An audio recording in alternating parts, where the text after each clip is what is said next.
from downtown. Let's see how we're doing. See how we're doing. All right, we good. Get this up. Okay. Up and running. Set up here. All right. What's up, Jaden? How you doing, my friend? You ready for this Giants game? First man. He was waiting by the start button. I got Jaden. We got a big game today. Well, I guess not really that big, but I guess when the Giants play Washington, I guess we kind of just assume they're going to win at this point. It's like the only team the Giants can actually beat. It's the only team Danielle Jones can beat. Right, because that's the kind of the saddest thing. Like, aside from Tampa Bay, that's really it. And big nuts. And I'm gonna talk about Justin Fields a little bit because what I saw from him this week, and what I saw from him against Penn State, that guy looks like a stud, and I'll tell you why in a second. But with Danielle Jones, he has not gone a game this season without a turnover. Threw 2 interceptions last week. He's fumbled in every game but 3 of the contest. So five games so far he's had a fumble. He's thrown an interception in I think maybe 7 of 8 games so far. So we know he is essentially just a turnover machine, and that's a problem. That's a problem that a lot of quarterbacks have coming into the league. But the reality is like you can't move forward and feel confident until that problem goes away. And we haven't seen any real progress in that. The fumbles last year it was so many. It was like, okay, it can only get better, but it's still bad, but we are improving as a team, Remy, and welcome to the chat, my friend. We are getting better as a team each and every week. Jason Garrett's play calling is getting better. The defense looks a lot better. Jabril Peppers had his best game as a Giant last week against Tampa Bay. He had 10 combined tackles, 9 solo, 2 passes defended. He was blanketed people in coverage. I really think we're going to see better from him. What do you think, Anthony? I think last week I was really impressed with Jabril Peppers' man coverage specifically. Right. Like I remember there was a crossing route that I think Scotty Miller ran where Jabril Peppers just stuck to him like glue the whole way there. And then he had a pass, a pass breakup on the play. And I was super impressed with that. Because one thing that you could say about Peppers is that he's not the best in coverage, but to see him like just dramatically improve like that in the middle of the season was, really encouraging. So I agree. That was one of the best games I've seen him play. But then, you go back to Danielle Jones, right? And last week, the inconsistency was insane. But this is the game for him to bounce back. Like if there's ever a game for him to bounce back, it's this one. He's going up against Washington. He's 3-0 in his career against Washington. So he should be fine in this game. He should play better. He should win. So we'll see. Hopefully he, gives us a reason to be happy today. Absolutely. And big nuts. I have watched Zach Wilson, and I'll tell you this. Zach Wilson is climbing my draft board and a lot of draft boards because of that elite level arm talent that he can run. He can throw on the run. He can run.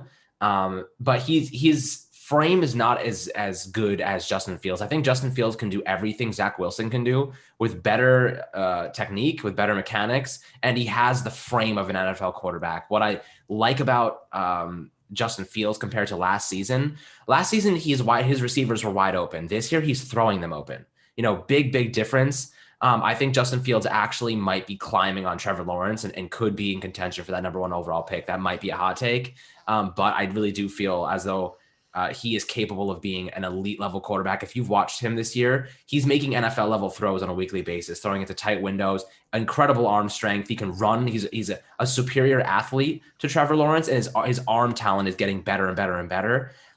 So keep an eye on him. That's a guy that if he fell into the Giants' laps at, pick 3 or pick 2, wherever they are, you have to very much consider the fact that he might be a generational talent along with Trevor Lawrence. He might be one of the best quarterback prospects we've seen in years. Obviously like I'm excluding Trevor Lawrence in this specific debate, but I think he's able to throw receivers open, which is a special trait that not a lot of quarterbacks are able to do. And it's a lot different. Like when you're looking at, there's a difference between franchise and NFL quarterbacks. Like Will Grier might be an NFL quarterback, but people were saying he could be a franchise quarterback. He's now the 3rd string quarterback on the Panthers. He's an NFL quarterback. He's not a franchise guy. You look at a guy like Justin Fields and what he's capable of doing, and he's so young. He can still develop. There's a lot left to extract with a player that talented.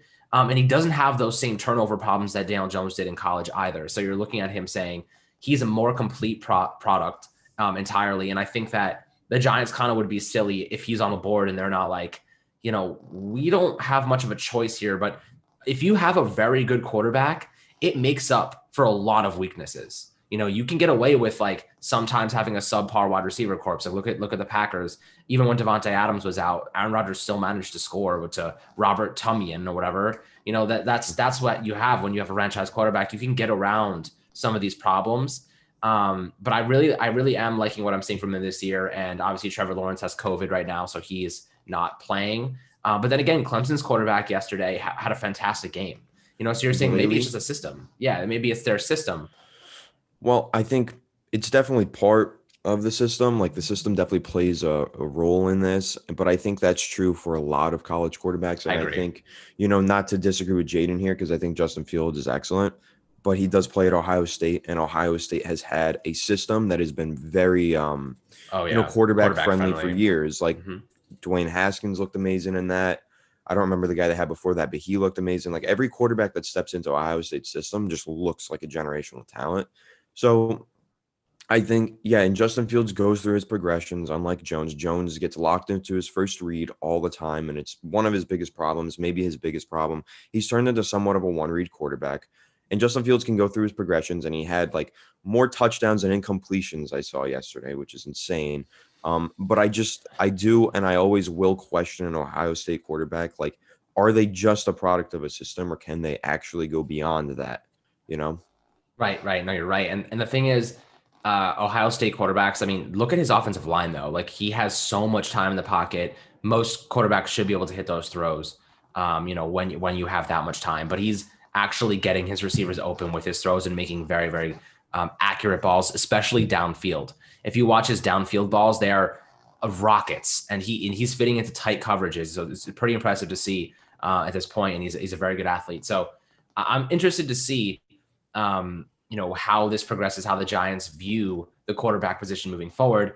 And Zach, I would probably go with Fields over Trey Lance just because I really like what I'm seeing from Justin Fields this year specifically.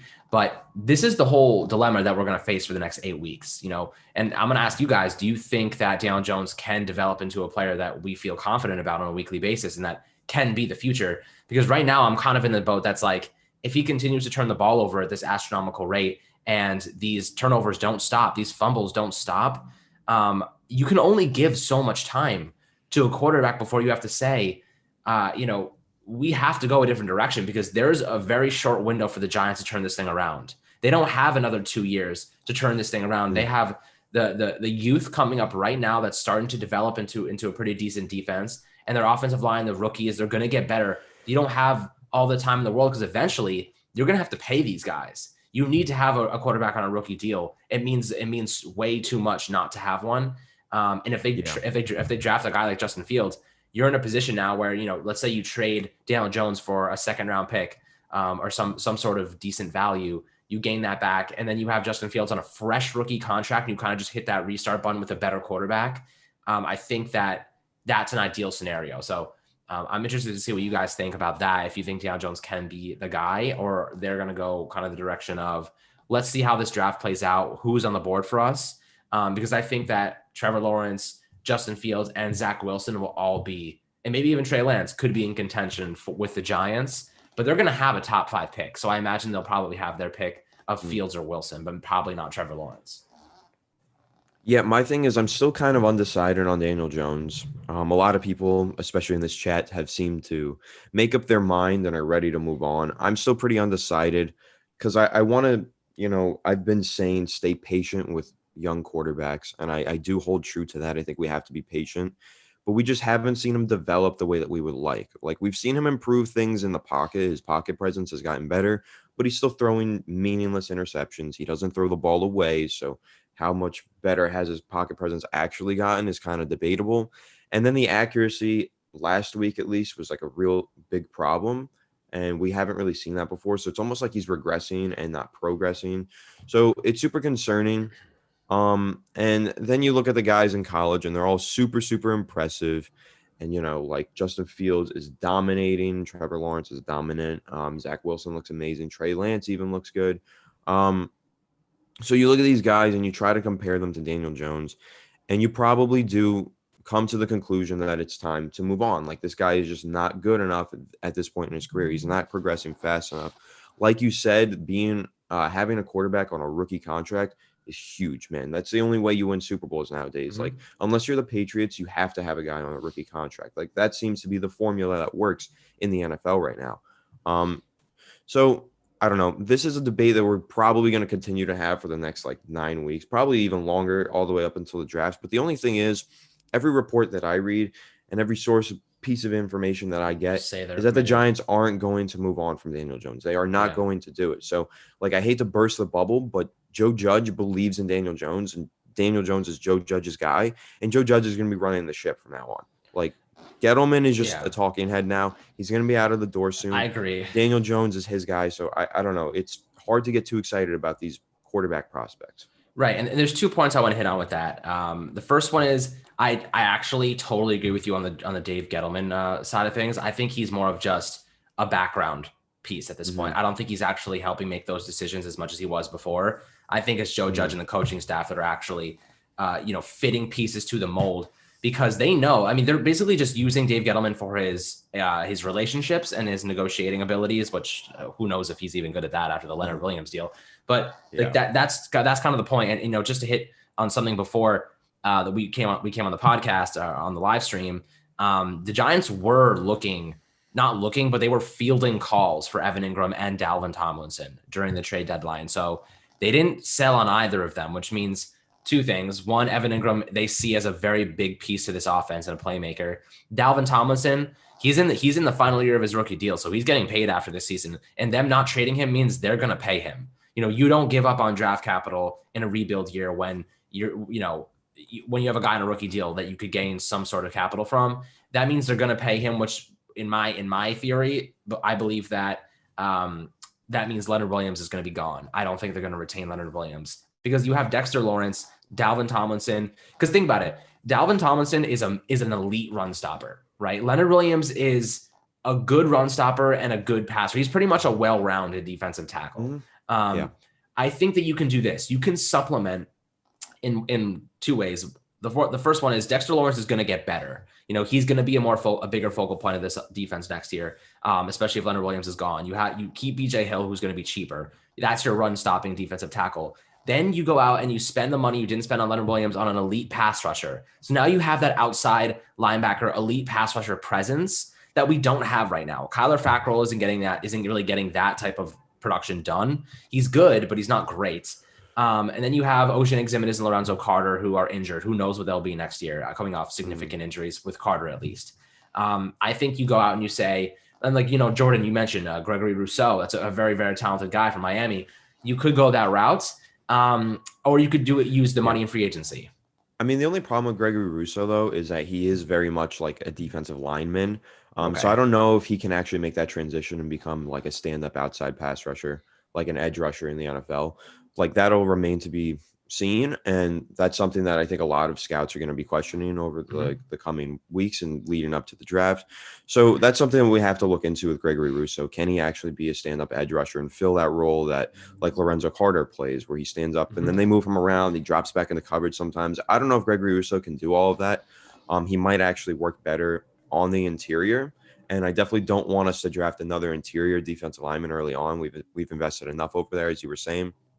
But Dalvin Thomason is a guy to me that I think is so underrated. And I he's so solid. He's so consistent. He's never missed a game, and he rarely misses a tackle. That's one thing. He never misses tackles.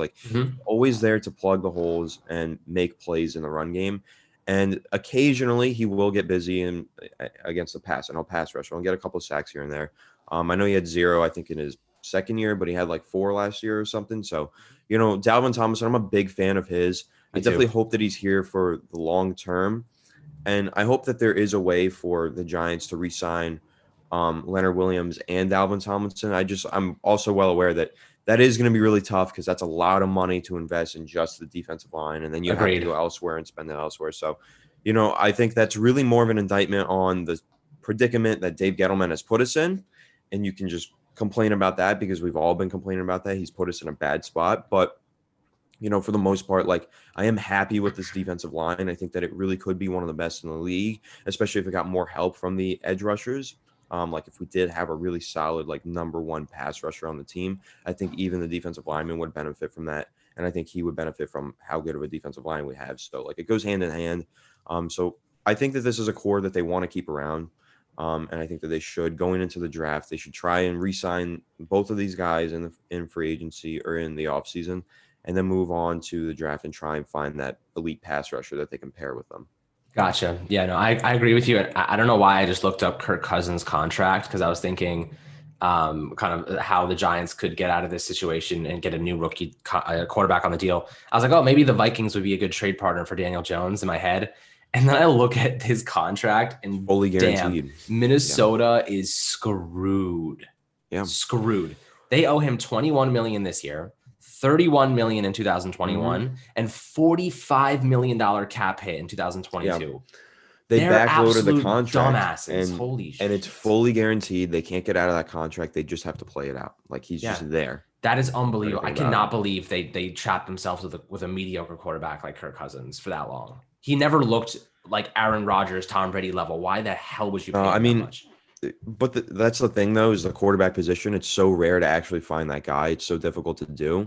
So you have to overpay for like average talent. Like I do think Kirk Cousins, when he's playing at his best, is a top 10 quarterback in the league. Like I'm actually kind of a big Kirk Cousins fan. When he's playing that good though.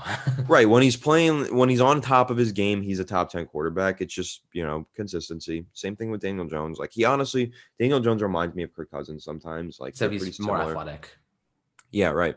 Like he's like an athletic Kirk Cousins almost. But yeah, like that is the thing though. You don't want to trap yourself with one of these contracts and never be able to win. Because that's like probably 20% of their salary cap is dedicated just to Kirk Cousins. Yep. Like how do you build a team around that? Yeah, no, you're right. And Kazan, I want to hit on what you're saying right now with Bud Dupree. Kuzan, sorry. I actually would be open to the Giants making a move like that because he has 6 sacks already this year. And I don't think he should be paid elite money by any means, but close to, probably above average money I would pay him. He's a guy that could change the defensive. You allocate the money you're spending on Leonard Williams right now towards Bud Dupree, you get yourself in a pretty great outside linebacker, and then you put Lorenzo Carter back on the other side. And then you have BJ Hill. Maybe he's starting at this point. Are they draft another guy? And then you have Dexter Lawrence and Dalvin Thomason. I think that's a very, very good defensive front. And then you have Blake Martinez, and then maybe you sign another linebacker who's a little bit better in coverage, or Tate Crowder develops into the guy you want him to.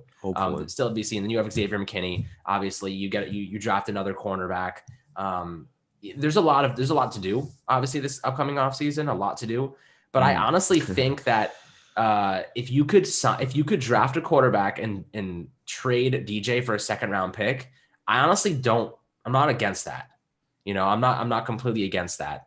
But we'll see. We'll see how this progresses. The next 8 weeks are going to be very telling for DJ. I'm not giving up on him just yet because we have no choice but to keep supporting him and hoping he becomes what we want him to. Because not having to spend another top 5 pick on a quarterback would be pretty nice, wouldn't it? It would be nice for him just to be the guy. But AJ, I want to talk about the offensive line a little bit. Shane Lemieux in his second start. We did a whole breakdown this week on Shane Lemieux with Matt, our OL specialist. He gave some really good insight into what Shane Lemieux is good and what he's bad at. And Mark Colombo said it a couple of weeks ago. He's just over aggressive, right? His feet, he wants to attack, and he's not letting his assignments come to him. But what we saw that, if you looked at PFF's grade to give him a 12.1 grade in pass protection, that made no sense to me. Well, we watched him and he didn't deserve a 12 grade. It was better than that. He was pretty good in the run game. He opened up some really nice holes for Wayne Gallman and Alfred Morris. And I think that he looked better than Will Hernandez did for the most part. Like I think his chemistry with Andrew Thomas was very much present. Andrew Thomas had his best game last week against a very, very talented Bucs defense. you can't tell me that you can't indict Will Hernandez a little bit for this, because that just doesn't make any sense to me personally. Do you feel the same way? Yeah, really, I think I saw like the whole offensive line elevate their game last week. Like Nick Gates, I thought played really well. He had a few plays where great stunt pickups, like because Tampa runs a lot of stunts. They try to trick the offensive line, but the Giants' offensive line was ready for that, which tells me A, they're well coached, and B, the chemistry is starting to click. And that's when their starter is taken out of the lineup and a rookie is put in. So it's interesting to see them all perform better when Shane Lemieux goes in. And like correlation doesn't always equal causation, but there's definitely some correlation to that. And you can say, well, maybe they just prefer to have Shane Lemieux in the lineup. Like maybe they will play better. So I think definitely this week to see him play again is like the key. Because if the offensive line continues to play better while Shane Lemieux is in, then you have to have the talk about keeping him in and, putting Will Hernandez permanently on the bench for the season. If Shane Lemieux really does elevate this offensive line this week. Especially against Washington, who has a very, very good defensive really front. good defensive front. Yeah, they have a lot of studs Jonathan in there. Allen, Montez Sweat, Chase Young. Very good. Very good. Kerrigan as well. Yep. That veteran has been tormenting us for like a decade. Agreed. And, actually, Kuzan, I want to hit on something that Patrick Graham said this week. They asked him, what are you doing on defense? How are you giving such good performances and extracting the best from these players? And he was basically like, well, I'm just installing the base scheme. I'm just using the base scheme. He's very, very, very, very humble, Patrick Graham. He is far more intelligent than he comes off on these press conferences. He's not giving anything away. He sounds intelligent, but he's giving you the bare minimum of what he wants you to know. And he's actually, and like you guys mentioned before, he's actually prefers to play a lot of man coverage and have personnel, especially cornerbacks, who can man up and do exactly that. He played 50% man coverage last year with Miami. This year it's a lot less. And he's translated that lack of man coverage cornerback talent to a soft zone. That's why we're seeing a lot of soft zone coverage the past few games. He's limiting big plays. He's keeping the ball in front of them, and he's trying to keep his second cornerbacks like Isaac Yadam, Corey Ballantyne, Ryan Lewis. He's trying to keep them from getting beat over the top. We've seen it a couple times toward the end of games when they're trying to man up a little bit. But for the most part, he's trying to keep the wide receivers in front of those cornerbacks that they're trying to pick on.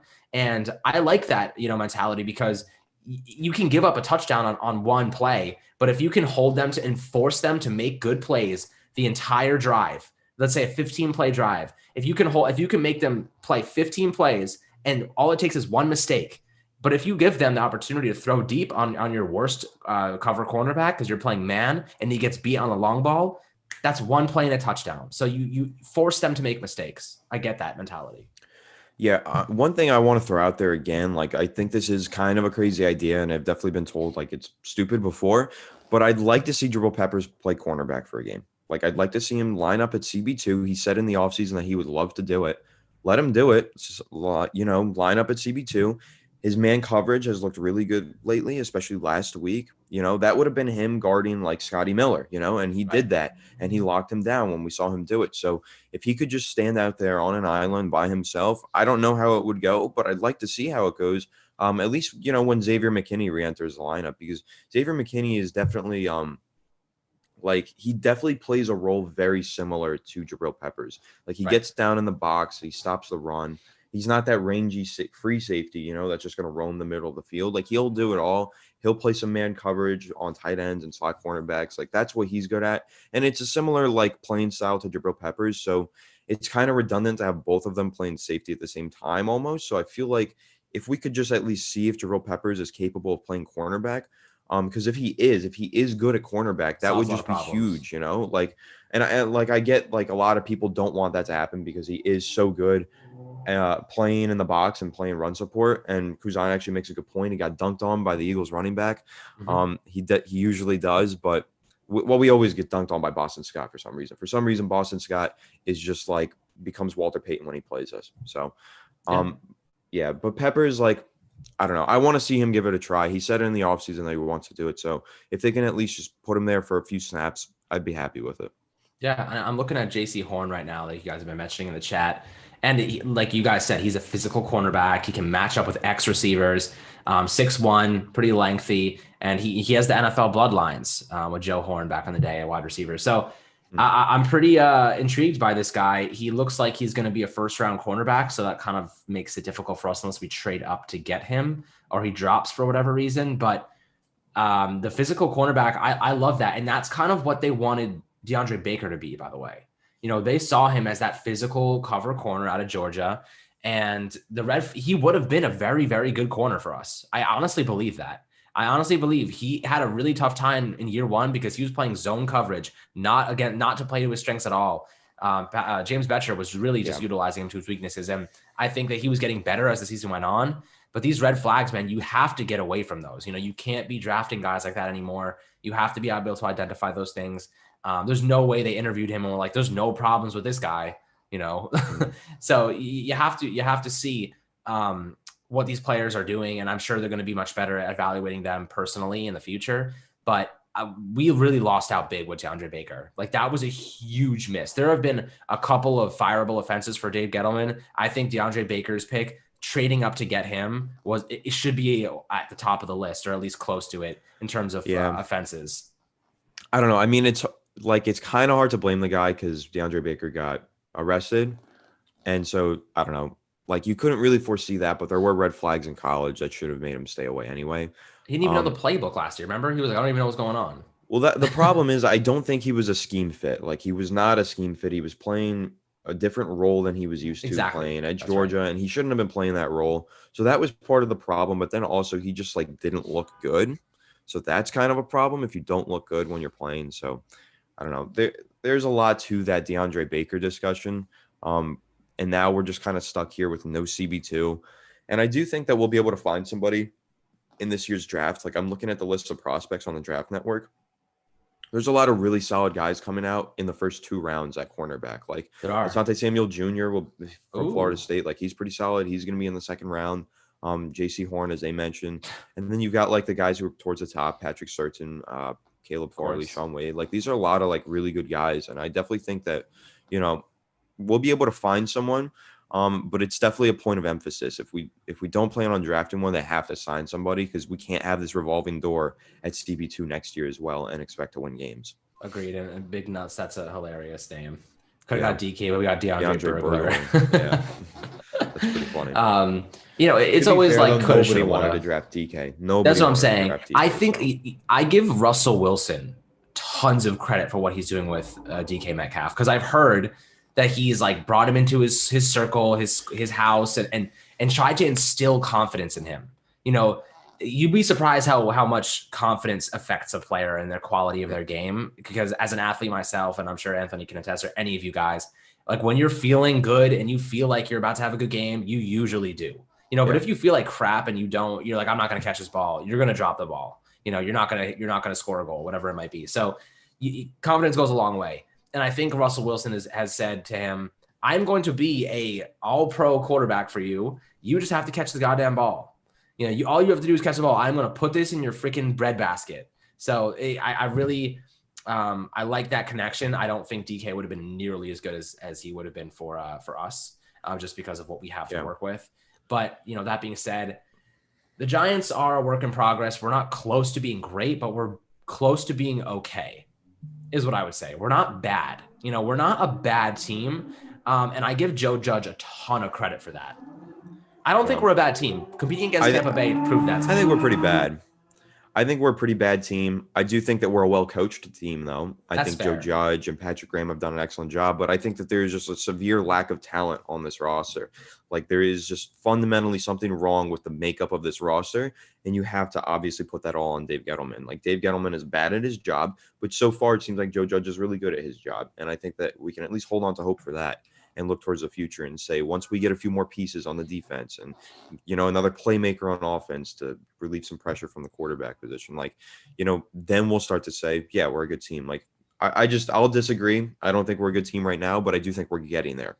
We've got a foundation built, and we're getting there. That's right. I would say I'm putting us in the category of okay, not good, not great, just okay. And we're trending toward better.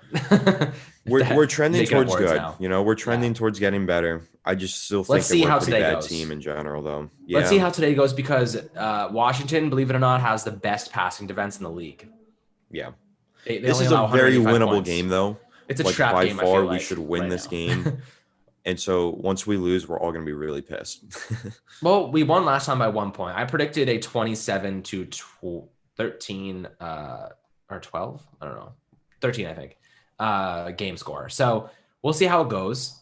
The Giants, I feel like they are expected to win this game, which is never good. I never want to expect it. I'd rather expect the Giants to lose and them prove me wrong than expecting them to win, because then I always get disappointed. Just a psychological juggle that I'm doing now with this team. But, okay, that's a good question, Jordan. So if you haven't heard, Golden Tate was left behind. Essentially, he yelled last week, throw me the damn ball a couple times. And Joe Judge was like, you can't be doing that, man. Like, you're our veteran wide receiver. We're paying you $10 million. You just get paid, or worst case. Like, if you have a problem, come to me directly. Don't yell it on national television on Monday Night Football against the Tampa Bay Buccaneers when millions of people are watching. Like, that is that is where, like, I just don't understand it anymore, And I'm not going to say that Danielle Jones didn't miss him a bunch of times, because he was open a few times. So I think that they disciplined him accordingly. He didn't practice on Wednesday. He kind of walked through on Thursday, and then he was acting as Terry McLaurin on the practice squad on Friday. So they really demoted him from starting all the way to practice squad Terry McLaurin. So and now he's out. I think that the Giants are in a pretty good place with their culture. You don't want to put any bad eggs in there and let a veteran guy especially try and mess with the culture, because he's the one person you should expect to hold it down. Yeah, and if you rewatch like the game film from last week, Golden Tate's body language and the way that he was reacting to like every single throw, he was just flailing his arms around. He was flailing his arms around. He was bitching and moaning about every single throw that Danielle Jones made. It was ridiculous, and you don't want that on the field. Like, that's not good for the other receivers. It's not good for the quarterback. That just causes problems. So I'm actually really happy that Joe Judge put his foot down and benched Golden Tate for this matchup. And I want to respond to Talking Ball Jay's comment. Like, if we have a top 3 pick in the draft, would you trade down if you could? I most certainly would, as long as we're not taking a quarterback. If we're taking a quarterback, you sit and you pick. But other than that, I actually really hope that we trade down this year, and do something similar to what the Indianapolis Colts did in 2018. They had a top 3 pick. They traded down not far, but to the 6th pick, and they were able to get an extra 2nd round pick and in both drafts, that draft and the following one.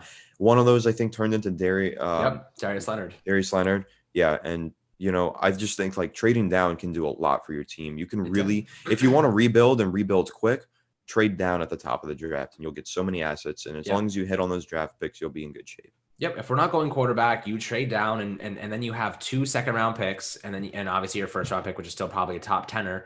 And we just got Xavier McKinney in the 2nd round. We've gotten Sterling Shepard in the 2nd round. We got Landon Collins in the 2nd round. There's so much talent to be hit on. And if you have 2 second-round picks, you have 2 immediate starters. That's kind of how the way I look at it. You have 2 immediate starters, and then obviously your immediate first-round pick starter, who could be Micah Parsons or Gregory Rousseau or anyone you really want. So I'm pretty intrigued by this upcoming draft. There's so much talent to go around. But again, the next 8 weeks is going to be very, very telling for us, especially when it comes to Danielle Jones, if they want to go with the quarterback route. That is my big question. Are they, and to hit on your point before, Anthony, you said, Joe Judge has said, DJ's my guy, we're rolling with him. I don't even factor that into their plans for the future, because why on earth would he say DJ's not our guy? He's never going to say that. He's never going to try and demoralize his quarterback. Right. He'll always have support for his quarterback, but I just think, there are reports from behind the scenes that are saying like the Giants have already made up their mind that they're sticking with Danielle Jones. And those are the ones that I look to and I say, okay, if that's true, like a lot of behind the scenes reports are, then we're going to be sticking with Danielle Jones. We're going to have to deal with him next year too. And if he doesn't progress, it's going to be a huge problem. Oh yeah. I mean, we're going to be slaughtering that man. He's lucky he's like Eli Manning. He doesn't have a Twitter account. Otherwise he would be in deep trouble.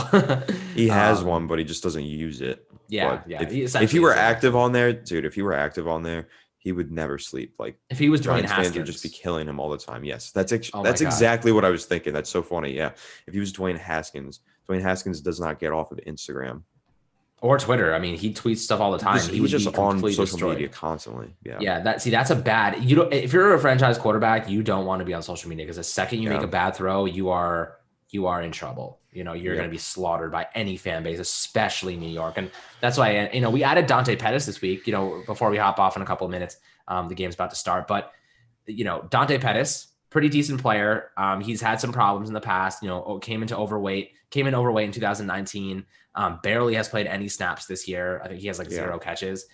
He kind of has a problem with his motivation, confidence. Kyle Shanahan basically was like, you know what? If you don't want to actually give a shit, we're just going to bench you. So they benched him. Here he comes to the Giants. Maybe, Joe Judge can whip him up into shape. He can't be much worse than what we have in CJ Board and, at the bottom of the roster. He's a former second-round pick. He's talented. The guy is was one of the best return men in the league a couple of years ago, in college rather. And he's capable of making plays when he has the ball in his hand, as long as he's not overweight and slow. That's essentially it.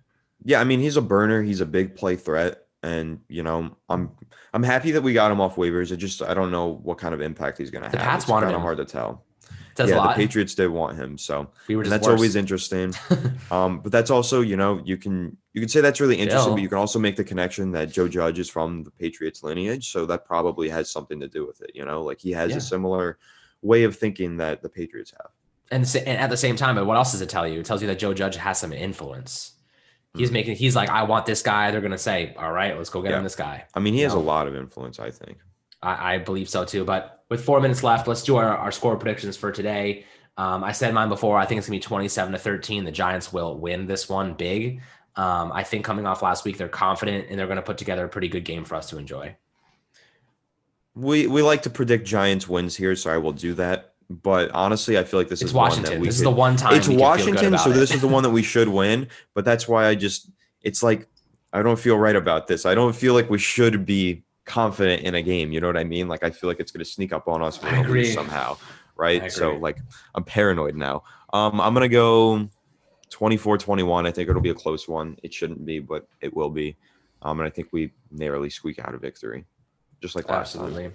What are you guys thinking in the chat? Before we hop off, I got to set my fantasy lineups real quick. Thank God I sat Aaron Jones this week. I was an accident. Ended up being okay, though, because he was killing in the beginning. And I was like, oh, crap, this is going to be bad. And then he ended up with just like 10 points. And I was like, like Damian Harris instead. Interesting choice. And also, I'll answer talking Ball Jay's question as well. Predictions: who do we think will stand out for the Giants today? I think the offensive line, if they play well, will stand out because of who they're going up against. Like it's a solid matchup. They played well last week, so if they can build on that, that'll stand out to me.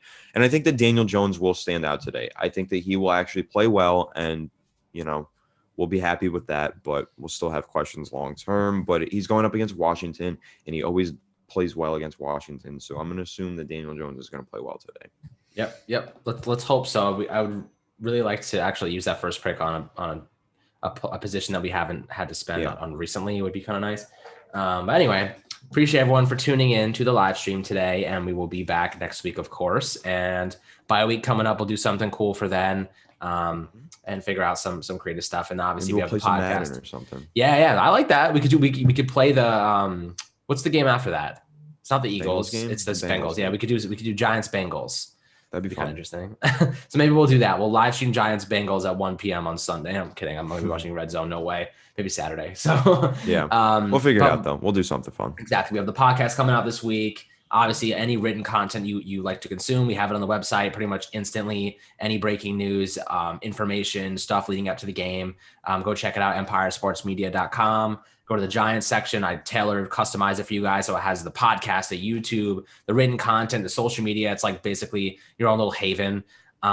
It's pretty cool. And, just want to thank you guys for tuning in and giving us the platform to enjoy with you. So hope the Giants get this win today. And Anthony, I'll give you the final remark. Yeah, man, just go Giants. I'm excited. Definitely stay tuned. We've got some good stuff coming. I'm sure we're going to do another all 22 film breakdown this week, which will be fun. I'm going to throw out there to you, Alex, right now. I want to do Sterling Shepard soon because we've been talking about that. We should definitely do Sterling Shepard this week if we can. Yep. So. Let's do it this week. Right. Hopefully he has a decent game with enough targets we can actually look at. Right. Exactly. If not, we'll figure it out. But, stay tuned, guys, and go Giants.